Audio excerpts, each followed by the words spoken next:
ये यही बात जीवन है भक्त का।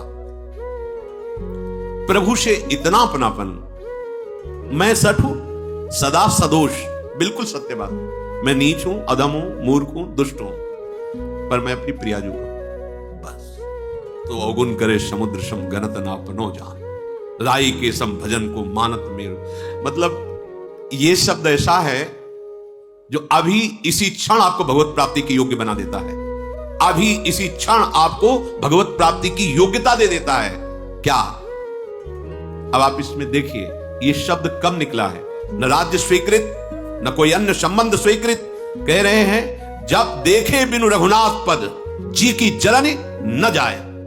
मैं सबसे कह रहा हूं, कोई समय बात दूसरी नहीं। आपन दारुण दीनता कहां सबहि सिरुनाई, देखे बिनु रघुनाथ पद, जी की जलन न। कुछ नहीं, रास तिलक धर्म नीति ज्ञान विज्ञान ये सब बाद में।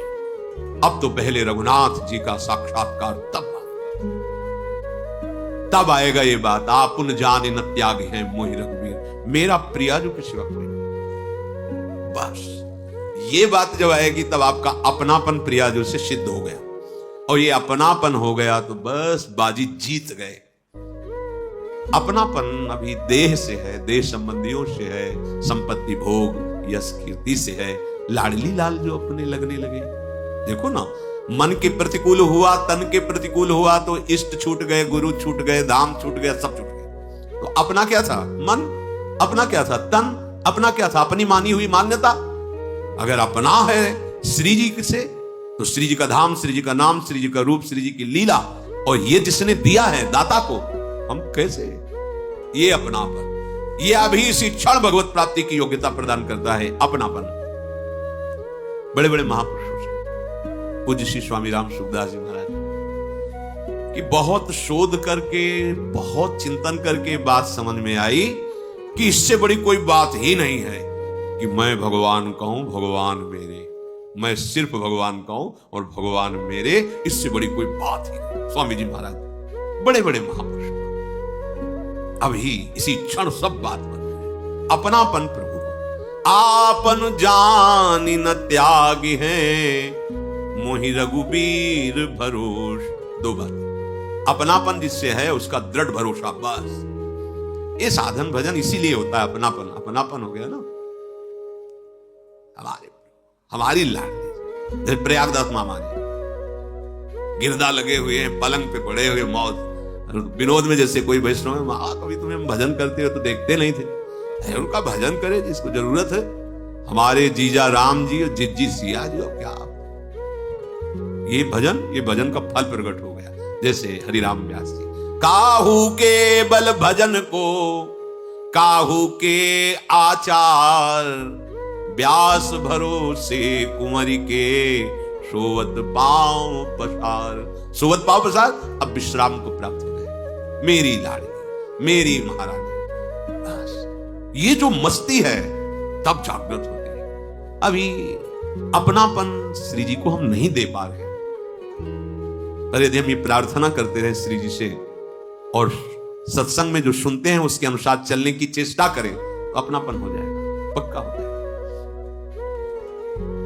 भरत जी की आंखों से अश्रु चल रहे और ऐसे वचन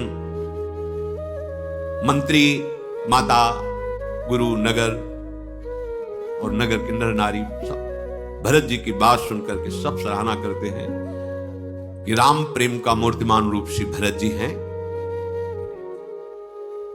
अगर कोई ऐसा कभी कह दे कि इसमें भरत की थोड़ी भी सम्मति रही है तो पुरखों सहित तो करोड़ों कल्पों तक नरक भोग भोगेगा। भगवान वशिष्ठ जी ने कहा भरत राम की प्रेम की मूर्ति है। अगर कैकेयी की कुटिलता का आरोप कहीं कोई भरत पर कर दे जरा भी तो करोड़ों कल्पों तक उसके पुरखे भी नरक पड़ेंगे। वशिष्ठ जी ने कहा अवश्य भरत, तुम जैसा कह रहे हो हम राजी हैं। संपूर्ण अयोध्या नगर के नर नारी राम दर्शन करना चाहते हैं। माताओं के भी हृदय प्राण व्याकुल हो रहे हैं और हम सब तुम्हारी इस बात से बिल्कुल सहमत हैं। सब पूरी अयोध्या में एक आनंद की लहर दौड़ गई, जैसे एकदम खेती सूख रही हो, वर्षा हो जाए ऐसे। सब भरत जी की तरफ देख रहे, बचा लिया बचा लिया। महाराज गुरु वशिष्ठ जी ने आदेश किया, साफ प्रातः काल होते ही जहां प्रभु विराजमान वहां के लिए गमन करेंगे, इसलिए पूरी रात तैयारी की जाए, क्योंकि माताएं भी जाएंगी, नगर की नर नारियां भी।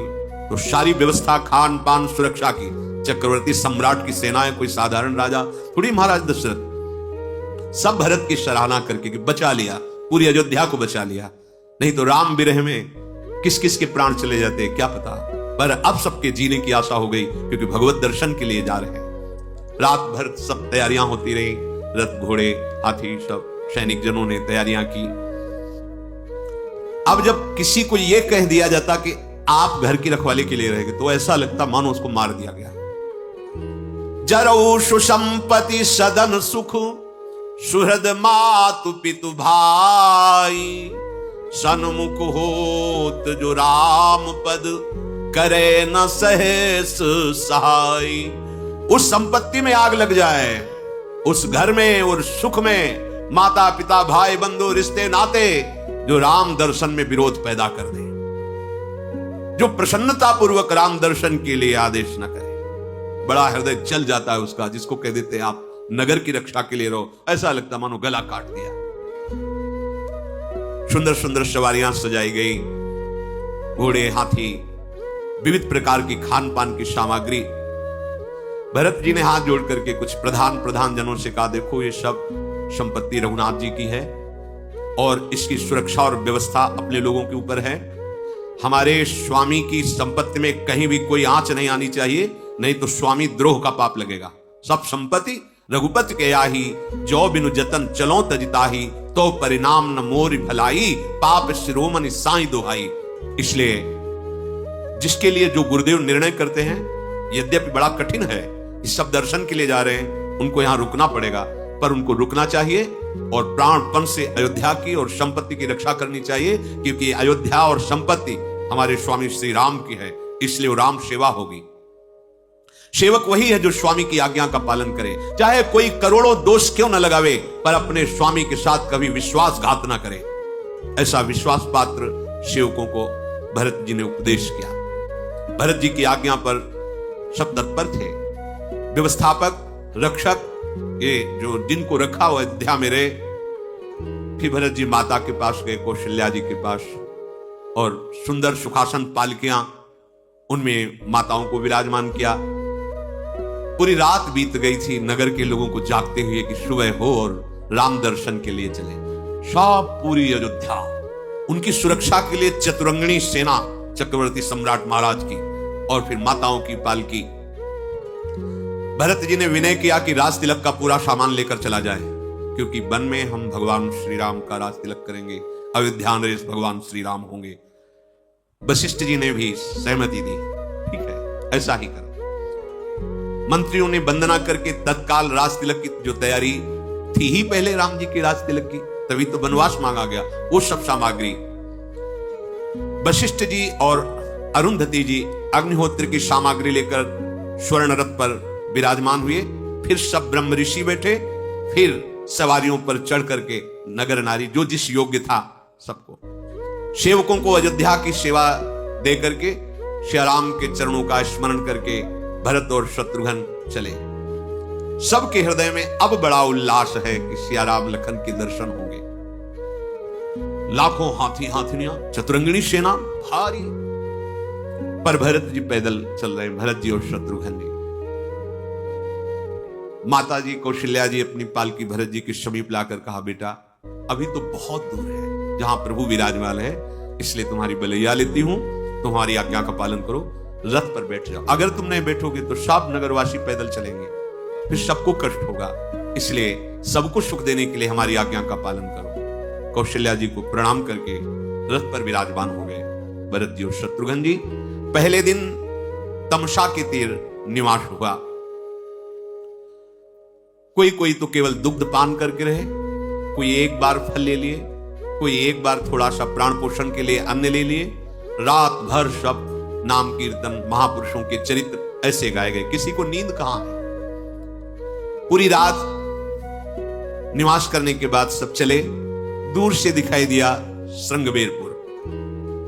निषाद राज गुह को उनके सेवकों ने सूचना दी कि अयोध्या नरेश की पूरी सेना आ रही है। वो तो दिखाई दे रहा था, चतुरंगिणी सेना तो थी रक्षा के लिए, क्योंकि राजमाताएं चल रही, पूरा वैभव, पूरे नगर नारी चल रहे। उसने ऊंचे पे चढ़ के देखा, ध्वजा पताका रथ हाथी घोड़े। उसने कहा ऐसा कैसे हो सकता है? यदि मित्रता का भाव होता तो दैन्यता होती। ये तो पूरा राज वैभव आ रहा है, चतुरंगिणी सेना आ रही। हमें लगता है कि भरत के मन में कहीं कपट तो नहीं है। जानहि सानुज राम ही मारी, करऊं अकंटक राजु सुखारी। हमें लगता है भरत जी के मन में ऐसा तो नहीं आ गया कि चतुरंगिणी सेना लेकर चलते हैं और वन में राम जी को मार के फिर अखंड निष्कंटक राज्य करते। बड़ी भूल कर रहे हो भरत, गुहराज। जीवन में तो कलंक मिला ही तुम्हें राम वनवास देने का, लेकिन आज जो तुम ये भूल कर रहे हो राम जी को परास्त करने की, तो तुमने बहुत बड़ी भूल की। सेना जुटा के ला रहे हो, दूर से दिखाई दे रहा ना ऐसा। श्री राम जी को जीतने वाला रण में अभी तक पैदा ही नहीं हुआ। भरत, ये भूल हमें कोई आश्चर्य नहीं दिला रही, क्योंकि विष की बेल में कभी अमृत फल पैदा नहीं होता। जिस कैकेयी ने राम जी को वनवास दिया, उन्हीं के तुम पुत्र हो, कुहराद को, क्योंकि वो भगवान को बहुत प्राणों से अधिक प्यार करता है। ऐसा विचार करके तुरंत आदेश किया, समस्त सैनिक तैयार, वो भी निषाद राज है, नाव को जल में डुबो दो, कोई भी नाव नहीं दिखाई देनी चाहिए, और सब तैयार हो जाओ घर घर से, सब अपने भाले अस्त्र लेकर के। आज यद्यपि मुझे पता है चक्रवर्ती सम्राट की सेना के सामने, भरत शत्रुघ्न के सामने हम सब मारे जाएंगे,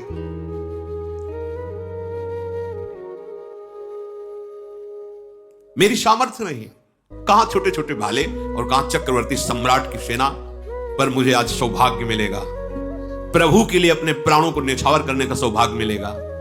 समर मरनु पुनि सुरसरी तीरा, राम काज छन भंगु शरीरा।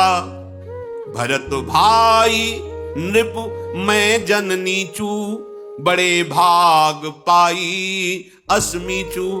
बड़ा सौभाग्य मिला है मरने का भी सौभाग्य। क्या अपने प्राणों को समर्पित करूंगा भगवान के लिए। मारेंगे कौन?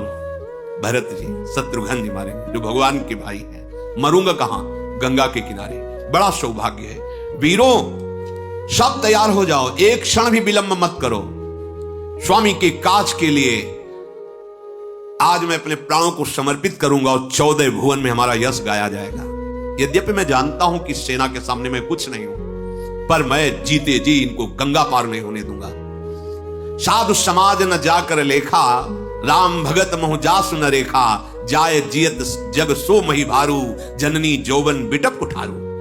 जिसने कभी साधु संग नहीं किया, जिसने भगवान श्री हरि की भक्ति नहीं की, वो जगत में मरा हुआ ही जी रहा है। व्यर्थ में माता ने उसको प्रकट किया। निषाद राज ने उत्साह बढ़ाते हुए अपने सैनिकों को तैयार किया। सब अपने अपने भाले ठीक करने लगे, कवच बांधने लगे, हाथ में तलवार लिए और बोल उठे कि महाराज आप बिल्कुल निश्चिंत रहिए। सब जोहार करके निषाद राज की कह रहे हैं, आपके चरणों की कसम खा के कहता हूं, जब तक शरीर में एक एक बूंद रहेगा किसी को गंगा पार नहीं उतरने दूंगा।